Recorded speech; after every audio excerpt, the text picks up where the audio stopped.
Friends, welcome to Bharathi vlog. இன்றைக்கி நம்ம இந்த வீடியோவில் கார்த்திகை தீபத்துக்கு ஒரு அப்பா வந்துட்டு ஈஸியாக டக்குன்னு எப்படி செய்யறது அப்படின்னு சொல்லிட்டு தான் பார்க்க போகிறோம். வாங்க நம்ம வீடியோக்குள்ளே போகலாம். இதுக்கு பார்த்தீங்கன்னா ஒரு வாழைப்பழம், ஒரு 4-5 ஏலக்காய் எடுத்துக்கோங்க. இந்த வந்துட்டு வாசத்துக்காக தான் இந்த ஏலக்காய் வந்துட்டு நம்ம வாழைப்பழத்து கூடவே போட்டு நல்லா மிக்சியில் போட்டு அரைச்சி எடுத்துகிட்டு வந்துடலாம். இது வந்து நல்லா ஃபைன் பேஸ்ட்டாக வந்து அரைச்சி எடுத்துக்கலாங்க. இப்போ வந்துட்டு இதுக்கு வந்துட்டு நம்ம ஒரு தாளிப்பு ரெடி பண்ணிக்கலாம். அப்பத்துக்கு எப்பயுமே பார்த்தோம்னா ஒரு தேங்காவோட வாசம், நெய்யும் தேங்காவும் கலந்து கொடுத்தோம்னா அவ்வளோ சூப்பராக இருக்கும். அதனால் நம்ம ஒரு கரண்டி எடுத்து வச்சுட்டு ஒரு 2 ஸ்பூன் அளவுக்கு நெய்யை நல்லா சூடு பண்ணிவிட்டு ஒரு அரை மூடி தேங்காவை சின்ன சின்ன பீஸாக வந்துட்டு நம்ம நறுக்கி வச்சுக்கலாம். அது இந்த நெய் நல்லா காஞ்சதுக்கப்புறம் இந்த தேங்காவை எடுத்து அதில் போட்டு நல்லா பொன்னிறமாக வறுத்து எடுத்துக்கலாங்க. ரொம்ப செவக்க வேண்டியதில்லை. இந்த நெய் கூட வந்துட்டு அந்த தேங்காய் வதங்கும் போது பார்த்தோம்னா அவ்வளோ ஒரு சூப்பரான ஃப்ளேவர் இருக்கும். அது அந்த அப்பத்துக்கு வந்து நம்ம கடிக்கும் போது நல்ல க்ரன்ச்சினஸும் கொடுக்கும், டேஸ்ட்டும் கொடுக்கும், ஃப்ளேவரும் சூப்பராக இருக்கும். அதுக்காக தான் நம்ம வதக்கி போடுறோம். இப்போ வந்துட்டு இந்த மாவு வந்துட்டு பார்த்திங்கன்னா 1 கப் அளவுக்கு நான் அரிசி மாவு எடுத்திருக்கேன். 1 கப் அளவுக்கு நம்ம கோதுமை மாவு எடுத்துக்கணும். இது ரெண்டுமே நம்ம வீட்டில் கண்டிப்பாக இருக்கும். இந்த 2 மாவு இருந்துச்சுனாலும் நம்ம 5 நிமிஷம் கூட ஆகாது, டக்குன்னு எடுத்துக்கலாம். இப்போ இது கூட பார்த்திங்கன்னா நம்ம ஏலக்காய், வாழைப்பழம் இது ரெண்டுத்தையும் நல்லா அரைச்சி வச்சுருந்தீங்களா, அதையும் இது கூடவே நம்ம நல்லா சேர்த்துக்கலாம். இது எல்லாத்தையும் சேர்த்து நம்ம தண்ணி ஊற்றி நல்லா கெட்டியாக கரைச்சிக்கலாம். இது கூட பார்த்தோம்னாக்கா நம்ம இந்த வெல்லம் பார்த்தீங்கன்னாக்கா நான் வந்துட்டு சுடு தண்ணி ஊற்றி கரைச்சி ஸ்டோர் பண்ணி வச்சுருப்பேன். உங்ககிட்ட அப்படி இல்லைன்னா உங்கள் ஸ்வீட்னஸ்க்கு எவ்வளோ தேவையோ ஒரு 2 ஸ்பூன் அளவுக்கு நம்ம வெல்லம் சேர்த்துக்கலாம். இதை நான் கரைச்சி வச்சுருக்கன்றதுனால இது மாதிரி இந்த ஸ்பூனில் அள்ளி போடுறோம். உங்களுக்கு வந்துட்டு ஒரு 100 கிராம் அளவுக்கு கரெக்டாக இருக்கும். ஒரு 100 கிராம் மாவு எடுத்திங்கன்னா 50 கிராம் போடுங்க. 200 கிராம் மாவு எடுத்திங்கன்னா 100 கிராம் வந்துட்டு அளவு வெல்லம் போட்டிங்கன்னா சரியாக இருக்கும். எப்பவுமே ஸ்வீட் செய்யும்போது ஒரு பிஞ்ச் அளவுக்கு பார்த்திங்கன்னா நம்ம உப்பு போடணும். அப்போ தான் வந்து அந்த ஸ்வீட்னஸ் எடுத்து கொடுக்கும். இப்போ எல்லாத்தையும் நம்ம தண்ணி ஊற்றி கரைச்சிக்கலாம். ரொம்ப தண்ணி ஊற்றிடாதீங்க. இது வந்து ரொம்ப கெட்டியாகவும் இருக்கக்கூடாது, ரொம்ப தண்ணியாகவும் இருக்கக்கூடாது. இப்போ நம்ம ஒரு கலக்கினதுக்கு அப்புறம் பார்த்திங்கன்னா ஒரு சிட்டிக்கு அளவுக்கு சோடா உப்பு போட்டுக்கலாம். ஏன் சோடா உப்பு போடுறோம் அப்படின்னு பார்த்தோம்னாக்கா அந்த புசுன்ட்டு வர்றதுக்காக தான் நம்ம அது போடுறோம். அது வேண்டான்னா விட்டுடுங்க. இப்போ நம்ம வறுத்து வச்சுருந்த அந்த தேங்காவும் அதில் போட்டுட்டு இன்னும் கொஞ்சம் தண்ணி ஊற்றி நம்ம தோசை மாவு அளவுக்கு வந்துட்டு நல்லா வந்துட்டு கரைச்சி எடுத்துக்கலாம். ரொம்ப தண்ணி ஊற்றிடாதீங்க. இங்கே பாருங்கள், இந்த அளவுக்கு இருந்துச்சுன்னா தான் இது கரெக்டாக இருக்கும். அவ்வளோதான், இந்த மாவு வந்து தயாராகிடுச்சு. இது வந்துட்டு இப்போ உடனே எடுத்து ஊற்றிடாதீங்க. ஒரு 5 நிமிஷம் அளவுக்கு நம்ம மூடி போட்டு வைக்கலாம்.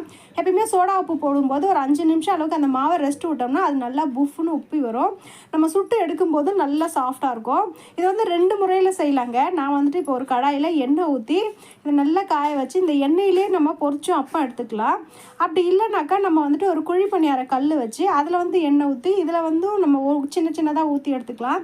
இது ரெண்டுமே ரொம்ப சூப்பராக இருக்கும். இது வந்துட்டு எண்ணெய் கொஞ்சம் குடிக்கும் அப்படின்றதுனால நீங்கள் குழி பணியார கல்லில் ஊற்றுனீங்கன்னா எண்ணெய் அவ்வளோவா தேவைப்படாது. நம்ம எண்ணெயில் டைரெக்டாக ஊற்றினோம்னா நல்லா சாஃப்டாக கிறிஸ்பியாக இருக்கும். ஆனால் கொஞ்சமாக எண்ணெய் குடிக்கும், அவ்வளோதான், வேறு ஒன்றும் இருக்காது. இப்போ நான் 2த்துலேயுமே எப்படி செய்யறது அப்படின்னு சொல்லிட்டு பார்க்குறேன் பாருங்கள். மாவு ஊற்றும் போது அந்த கல்லுக்கு பார்த்திங்கன்னா கொஞ்சம் உள்ளே இருக்கிறப்பெல்லாம் ஊற்றுங்க. ஏன்னா அது வந்து உப்பி மேலே வரும். ஊற்றிட்டு நம்ம தட்டு போட்டு மூடி வச்சிடலாம். இப்போ இந்த பக்கம் எண்ணெயும் நல்லா காஞ்சிடுச்சு. இதுக்கு ஊற்றும் போது பார்த்திங்கன்னா இந்த போல் குழி கரண்டியாக எடுத்துக்கோங்க. ஸ்பூனில் ஊற்றினீங்கன்னா சரி வராது. ஏன்னா ஒரு கரண்டி ஊற்றினோம்னா தான் அந்த ரவுண்டு ஷேப் வந்து கரெக்டாக வரும். ஊற்றிட்டு நம்ம கேஸை வந்துட்டு கண்டிப்பாக சிம்மில் வைக்கணும். ஏன்னா இதில் நம்ம வெல்லம் கலந்துருக்கோம் அப்படின்றதுனால டக்குன்னு வந்து கலர் சேஞ்ச் ஆகிடும். ஆனால் உள்ளே இருக்கிறது மட்டும் வேகாது, மாவு போல் இருக்கும். அதனால் நம்ம கேஸில் சிம்மில் வச்சுட்டு ஒரு பக்கம் நல்லா செவந்து வந்ததுக்கப்புறம் இன்னொரு பக்கம் நல்லா திருப்பி போட்டு கொஞ்சம் டைம் கொடுத்து நம்ம எடுத்தோம்னா தான் உள்ளேயும் நல்லா வெந்து சாஃப்டாக இருக்கும், மேலேயும் நல்லா கிறிஸ்பியாக இருக்குங்க. பாருங்கள், மேலே நல்லா கலர் செவந்து வந்துடுச்சு. இந்த அளவுக்கு வரைக்கும் நம்ம வெயிட் பண்ண போகிறோம். 2 பக்கமும் இந்த கலர் வந்தவுடனே நம்ம எடுத்துடலாம். இப்போ ரெடி ஆகிடுச்சு. இது ரெடி ஆகிறதுக்கு ஒரு 5 நிமிஷம் போல் ஆச்சு. ஏன்னா நம்ம கேஸை சிம்மில் தான் வச்சு சமைக்கிறோம். அதனால் 5 நிமிஷம் போல் கண்டிப்பாக வெயிட் பண்ணி எடுத்துக்கலாம். பாருங்கள் எவ்வளோ சூப்பராக ஃப்ளஃபியாக வந்துட்டு உப்பி வந்துருக்கு பாருங்கள். இது டேஸ்ட்டு அவ்வளோ சூப்பராக இருக்கும். ரொம்பவும் சீக்கிரமாகவும் செஞ்சிடலாம்.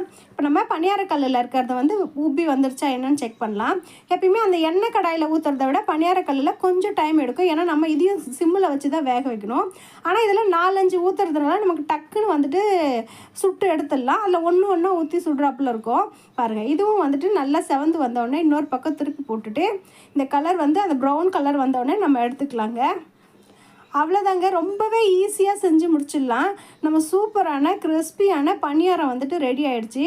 இதுக்கு வந்து நீங்கள் பெருசாக அரிசியெல்லாம் ஊற வச்சு வந்துட்டு அரைக்க வேண்டியதே கிடையாது. இன்ஸ்டண்ட்டாக செஞ்சிடலாம். அவ்வளோ சூப்பராக இருக்கும். ரொம்ப பஞ்சு போல் மெதுன்னு மேலே இருக்கிற லேயர் வந்து கிறிஸ்பியாக இருக்கும். நீங்கள் கண்டிப்பாக வீட்டில் ட்ரை பண்ணி பாருங்கள். இந்த டிஷ் உங்களுக்கு பிடிச்சிருந்ததுன்னா மறக்காமல் எங்கள் சேனலை லைக் பண்ணுங்கள், ஷேர் பண்ணுங்கள், சப்ஸ்கிரைப் பண்ணுங்கள். அடுத்த வீடியோவில் பார்க்கலாம். தேங்க்யூ.